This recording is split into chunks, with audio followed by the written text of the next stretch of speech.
घरं मिळाली, कर्ज काढली, प्रॉव्हिडंट फंड फोडला आणि मजले बांधले. दोष आमचा. आम्हाला कायदा काय कळत नाही. काम कमी झाली म्हणून, आमचं कुटुंब वाढलं म्हणून आम्ही त्या ठिकाणी राहायला गेलो आणि मुजले वाढवले. त्याला नोटिसा देण्यात आलेल्या आहेत. बेकायदेशीर बांधकाम ती पाडली पाहिजे. महानगरपालिकेने प्रत्येकाला नोटीस पाठवायला सुरुवात केली. महानगरपालिका हुशार आहे.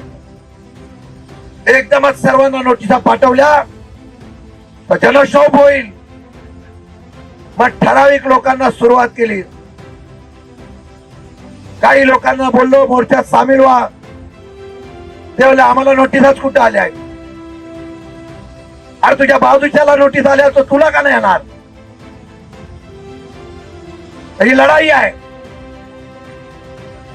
एक भीतीचं वातावरण निर्माण झालेलं आहे.